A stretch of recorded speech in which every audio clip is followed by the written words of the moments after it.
Memories of every little moment she shared with Jameson flooded her mind. Jameson was the genius young heir of the Hart family, the richest in South City, while Camille Fields was just a village girl from the mountains. One summer at the age of 17, she found Jameson after he had fallen off a cliff. She had never seen someone so handsome and refined. Camille brought him back to her home and took care of him. When he woke up, he was blind and had lost his memory.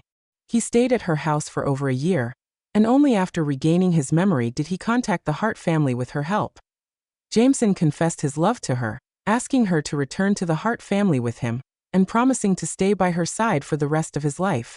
Camille was so overwhelmed with emotion that she followed him to South City without a second thought. It was only later that she learned that Jameson's fall was not an accident. His ex-girlfriend, Sylvia Gray, had taken him on a hiking trip.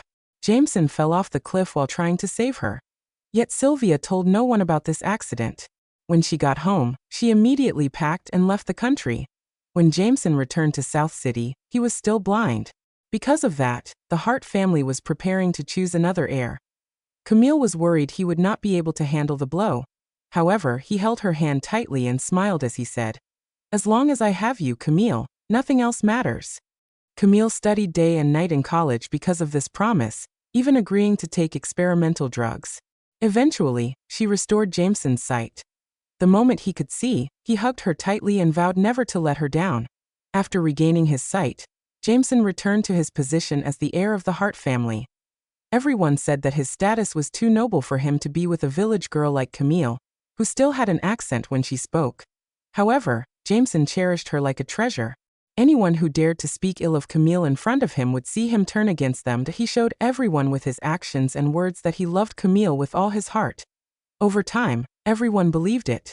Camille also believed in it deeply. That was until 3 months ago when Sylvia returned. After adding her as a friend, Sylvia often sent Camille messages, talking about how good Jameson had been to her in the past. Camille could not be bothered.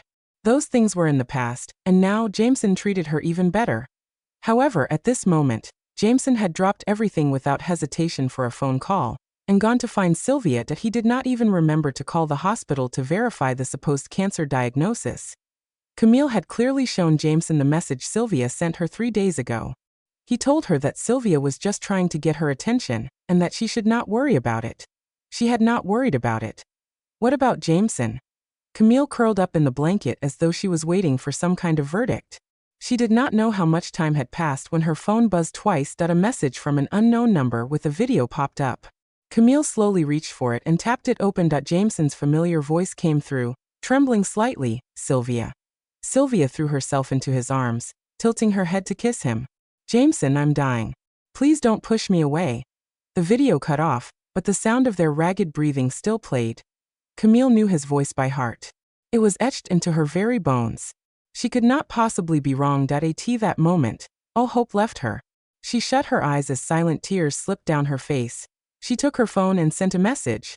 "Mr. Zach, I agree to go abroad with you to further my studies." Jameson had betrayed the promise they once made. Camille was done with him.